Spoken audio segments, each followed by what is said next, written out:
Our next speaker will be Anastasiia, and she's very experienced with Python. She has 7 years of Python experience, and she's going to teach us something today. And welcome to the stage. Hello. Hello, everyone. I'm super happy to be here. Yeah, so you're going to teach us something about Beauty and the Beast. Yeah?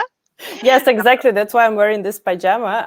I actually found that online, and I'm super happy to have like some parts of the Disney movie in here. Yeah, so when you're ready, you can start share your screen and you can take us away. Okay. Yeah, so it's about Decorator, and I'm not sure whether you like or dislike Decorator, but I think it will be a very interesting talk. Yeah. Thank you. And yes. Take us away. Oops. I think. Yep, we are seeing your yes now. Yeah, this is the slide. Yes. Okay, take us away. Thank you.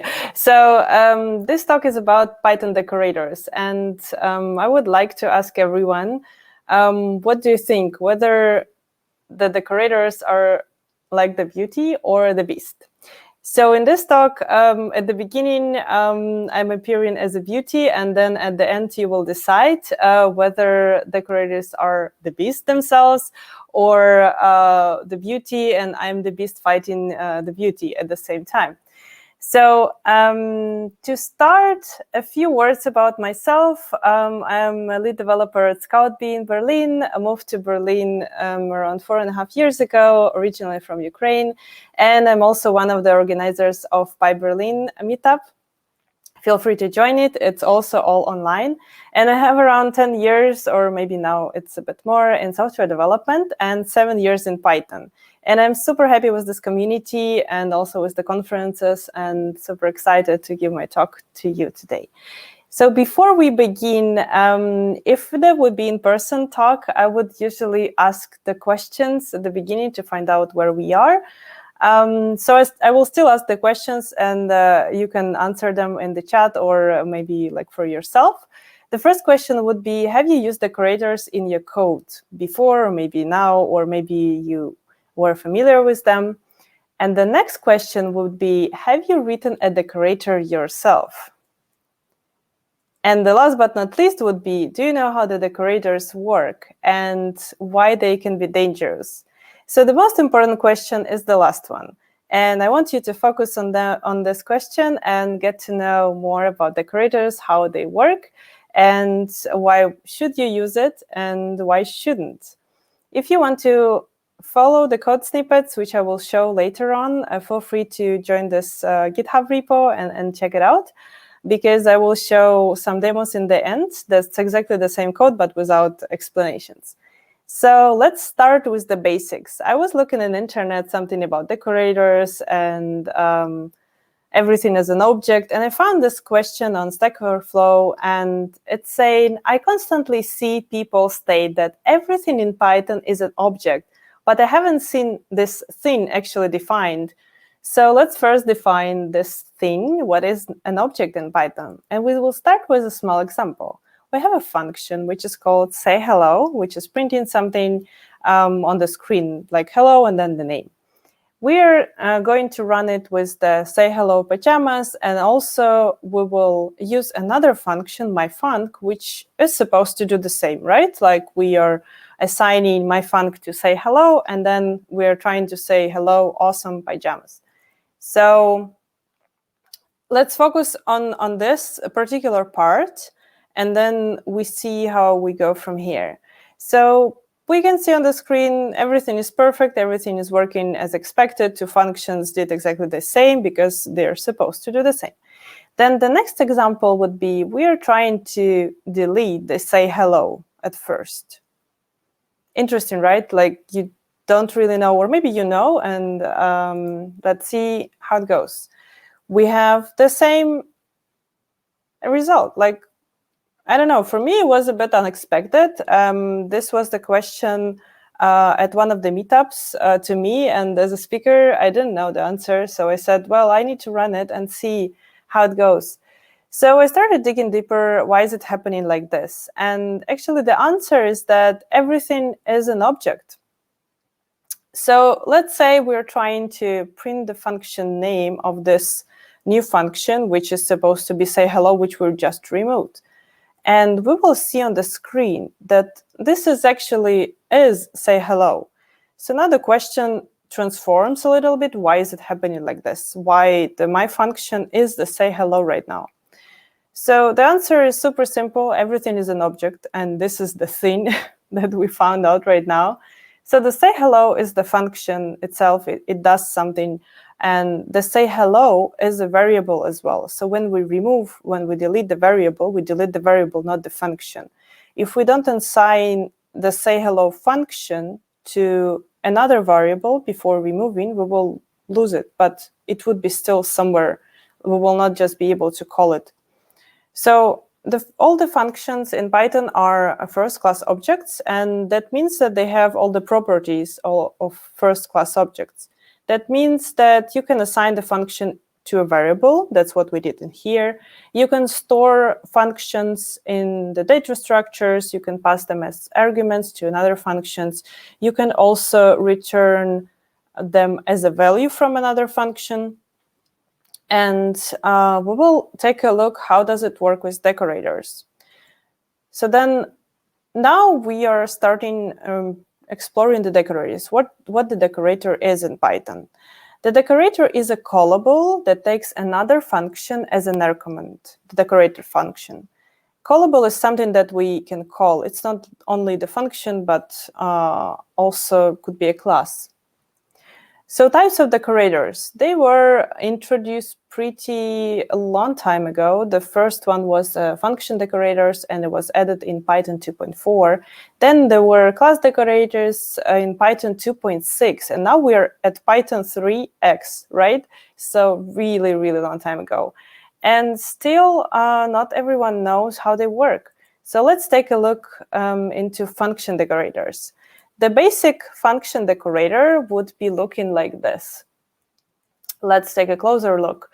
We have the decorator itself, which is called myDecorator, and we are using it with a syntactic sugar at. So we are decorating the function which is called myfunc.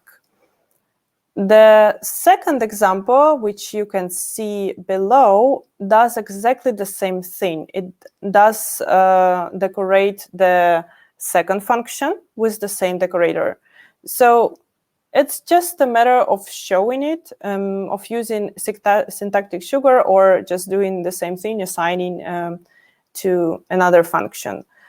The wrong way of using decorators would be, I mean, not the wrong way, but a bit more confusing if you assign decorated function, which is not the same as the function you had before, not to your name, in this case, my second func, but you will assign to another name.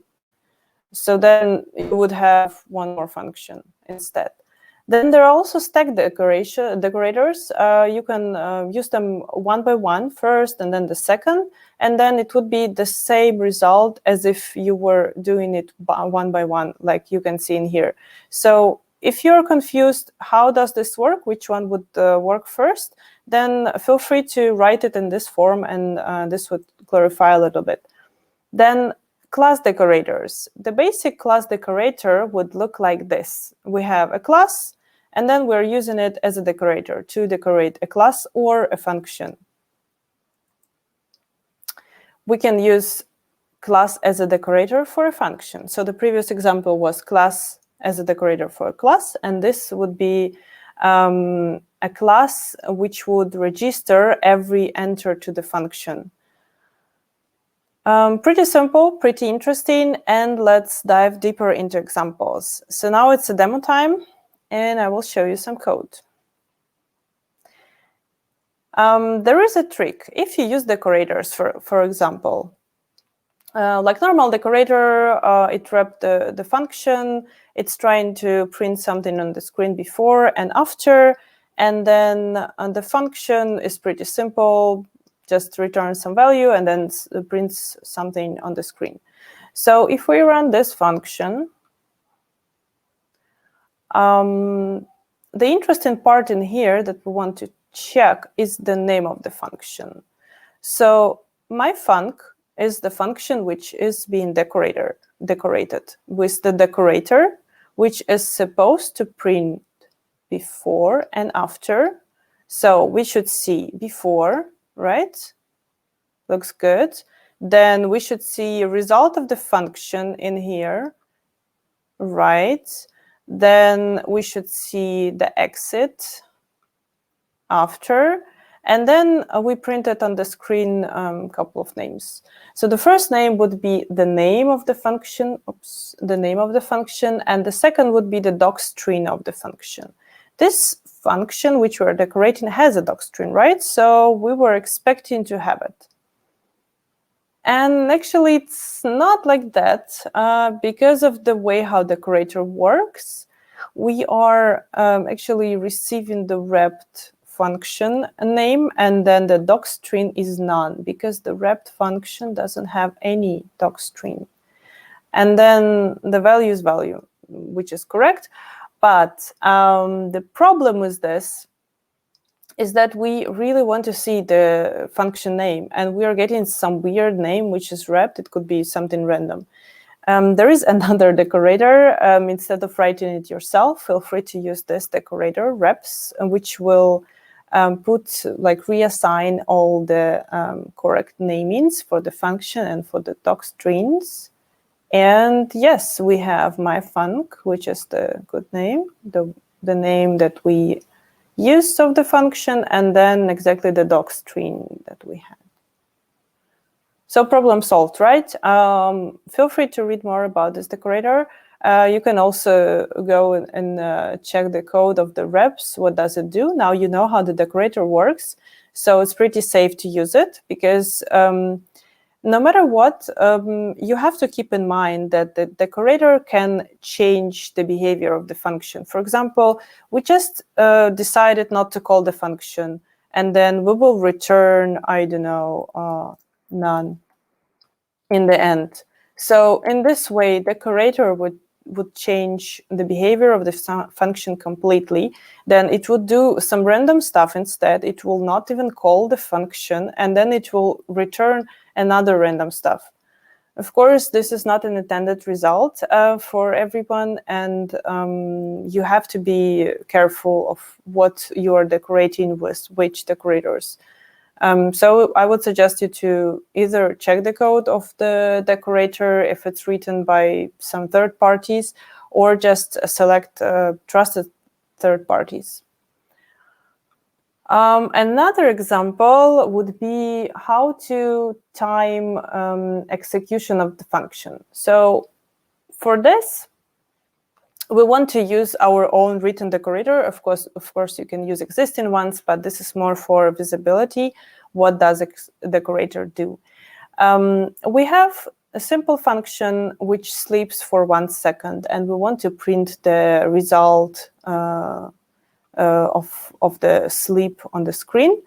So basically, we want to see that the function worked for 1 second in here, and we don't really know what's happening inside. Sometimes the function is the black box, and we need to make sure that it doesn't work longer than expected, or maybe some endpoint, for example, was slower than we expected. Then, of course, would be easier to add the decorator instead of adding it into like time sleep and then subtracting and then printing results, like all of this code into every function. So we wrote one decorator which is called timeIt. It's getting a function as an argument, and then so this is our function coming here to the decorator, then arguments from the function. So we are printing. So we're saving the time when we started execution, before we started execution. Then we execute the function, then we save the time after execution, and then we subtract them and just print in a nicer way. Also together with the function name. It looks good, right? We have a timeIt decorator, and we print this function 3 times. We expect the outcome to be 1 second, 1 second, and 1 second. 1, 1, 1. Looks good.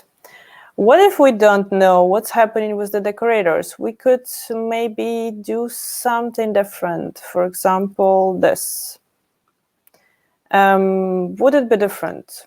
Probably not, because this is the outer scope of the function, so this would not really affect the time inside of the function, of the inner function. But if we do something like this, so we try to start recording the time in here, then we have this timer, sleep 1 second. If we do it like this, I bet we would not see any difference in the first run. So in the first run, we have 1 second, right? We're calling this function 3 times.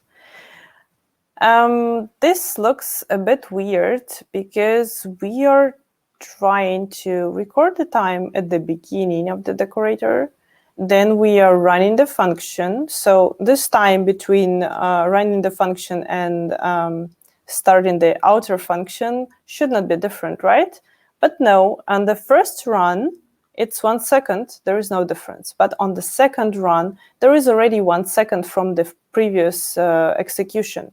So the trick is here is that the timing decorator is starting the count, this count, exactly when it's being used. So when it's being imported. When we import the timer, this one, it starts calculations. So then we call the function once, it is already 1 second. Then we call the function twice, there is the second, and then we call it third time, there is a third second. So if we do it like this,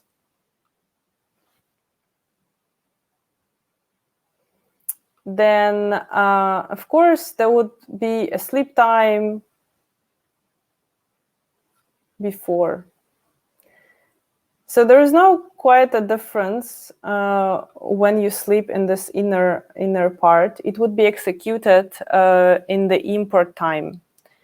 Keep that in mind, that this decorator is already recording this time. So if you want to use it for a different purpose, feel free to start counting from here. But if you want to count the function itself, I don't recommend to use it like this. So the best option would be to actually record the start and then the end of the function. There is also a way to use a timing decorator for a class. It's a really long example, and I'm not going to show it right now because it will take a lot of time. So feel free to check this example, also more examples in here, and there is also late binding example, which is not only about decorators, it's more in general, the concept. And I once had a question: how does decorator works for a recursion? Like if there is a recursive function and you wanna use decorator with it, there is nothing really special about it. You use the decorator for this function. So you remember at the beginning I told you that the easiest for you at the beginning would be to write it without the @ sign. So the usual form, you just have the function, then you use the decorator in here. My typing is really terrible and super slow. So you use the decorator to decorate this function, right? So this would be exactly the same. And this would help you to understand that we decorate not only this one function, one call of it, but all the calls of this function. So in this recursive function, we run it once here, right? We run this function, and then it will run itself. And then every time when it will run itself, it will call the decorator. So if you want to check it out, you see how many times was it called. So exactly all the times when it was calling this original function. Every time it was calling the decorator. Their own version of the decorator would be something super confusing. For example, you can, as I showed on the first option, if we want to decorate the function which is called f, we can use decorator and then assign it back to the function f. But if you change the name of the result of the variable to which you assign it, then of course the result would be different. So if you use the decorator for this function as a syntactic sugar at or in the correct way like this, then in the recursive function it will be called as many times as the function is called, so when it's calling itself. If you use it in a different way, you assign it to this variable and then you call this one. So actually inside this decoration, the function would not be decorated, so only this one would be. So this is the difference. So I recommend you to read documentation about decorators and then try it out. The more times you try and experiment, the more knowledge you gain. And last but not least, I have something interesting for you to share at the end.